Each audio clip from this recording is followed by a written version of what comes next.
Hi, my name is Matthew O'Malley. I'm the designer of Diner, which was the first place winner in the Dice Hate Me Games 54 card challenge. This is the How to Play video. You are waiters in a friendly competition to make the most money in tips tonight. To make tips, you will seat parties from the lounge in your section, collect plates from the kitchen, and serve the tables in order to make tips. Sounds easy enough, right? But you will be doing this all at the same time as everyone else.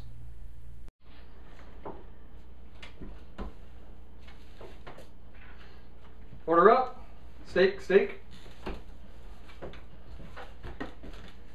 Order up burger, steak. Order up pancake, bacon and eggs. Order up Seating. pancake, bacon and eggs, burger. Nice.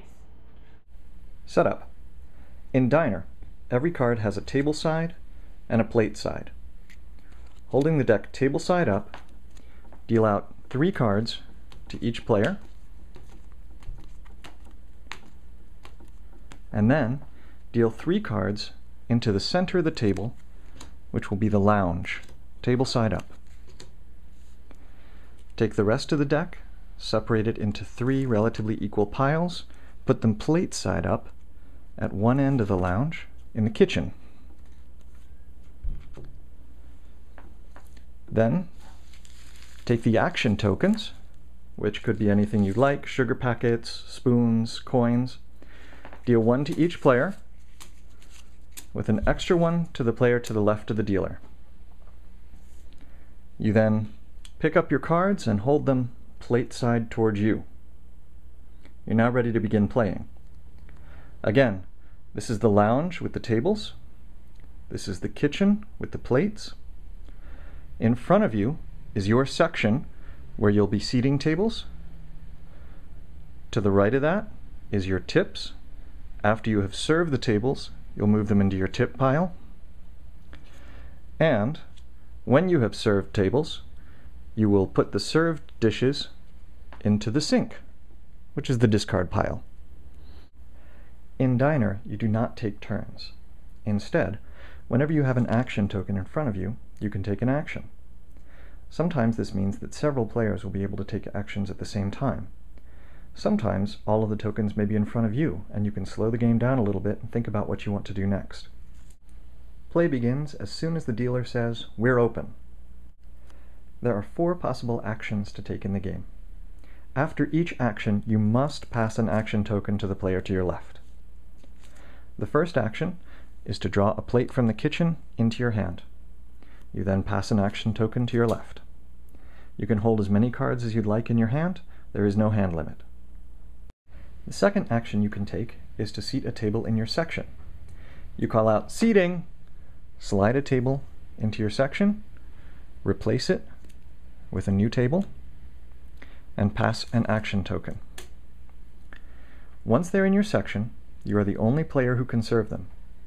You can seat as many tables in your section as you want, but be careful. Any tables in your section at the end of the game that haven't been served count against you. They told the manager about your terrible service, and she docked your pay.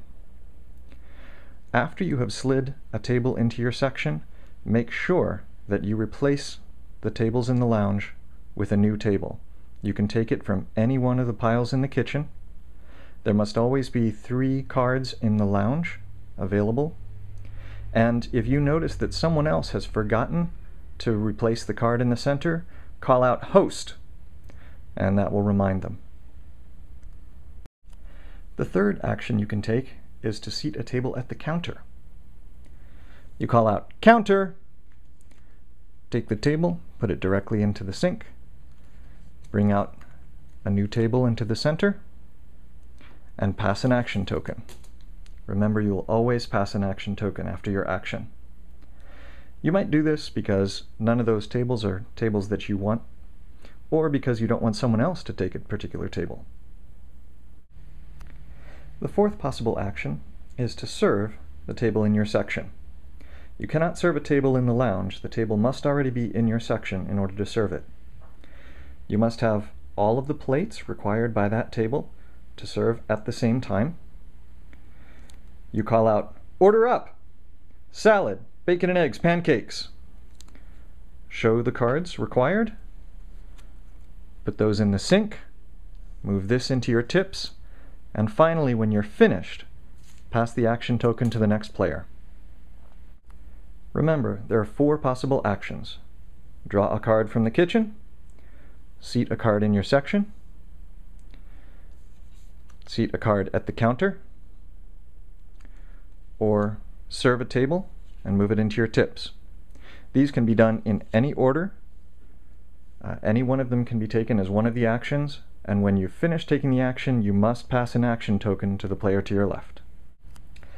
In a 3 or 4 player game, the first time that 2 of the piles in the kitchen are empty, someone calls break time. That person then takes all of the cards from the kitchen, all of the cards from the sink, shuffles them together, table side up, and then separates them into 3 roughly equal piles, places them back into the kitchen, and that person then calls breaks over, and play resumes until the second time that 2 of the piles in the kitchen are empty. At that point, the 3 and 4 player game is finished.